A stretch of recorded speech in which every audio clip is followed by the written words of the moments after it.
Hello folks, Pastor Rocky Branch. Hope you're doing great today. Little lesson today, just a 2 or 3 minute idea about God and his people. Over in Exodus chapter 32, God's people made the golden calf. They wanted to go back and worship the ways of Egypt.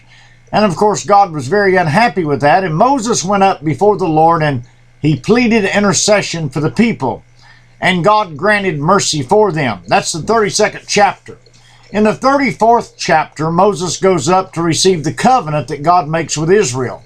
The Bible says when he comes down, starting in verse 29, when they look at Moses, his face is shining to the degree that they cannot look upon him because he has the glory of God on him.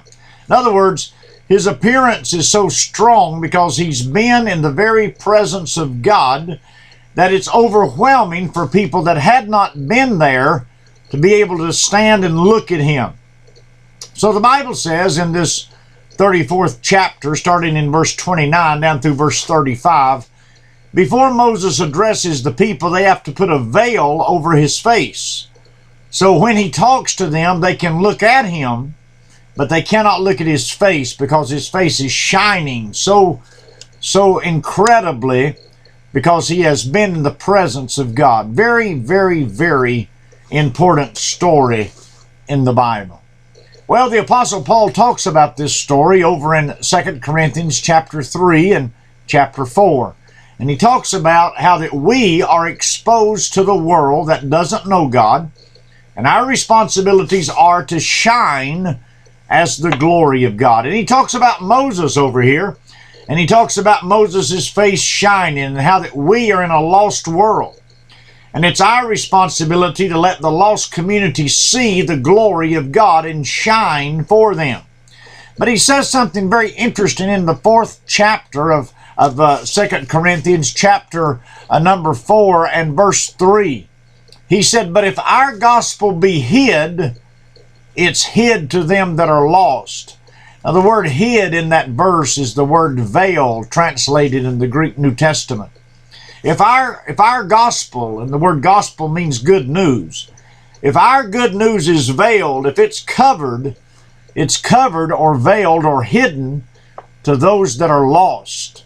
Now, how important is this? Well, it's critical because you work around lost people, you are around lost people, you go to church with lost people, my friend, and it's important to understand that if my gospel, my good news, is covered up, well, it's not covered up to the man that's saved. He already's got the good news.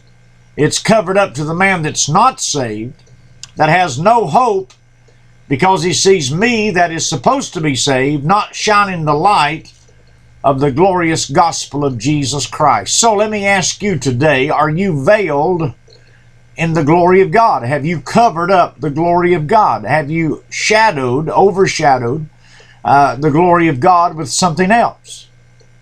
You see, Moses, in order to instruct the people, his face had to be covered because of the awesome power of God that was on his life.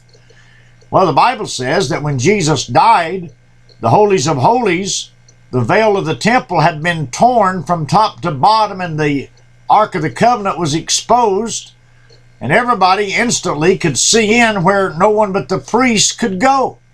So the veil had fallen. Now, you and I are living in a time that the veil has fallen, and we should expose the glory of God to people. And this is a very, very important thing that you keep in mind today, that you let the glory of God be shown, because the lost man is looking for hope, and you are the person to give it. The good news is critical. Make sure you give it in a good way, because it is good news. And well, God will bless you for it. God bless you. We love you. Goodbye.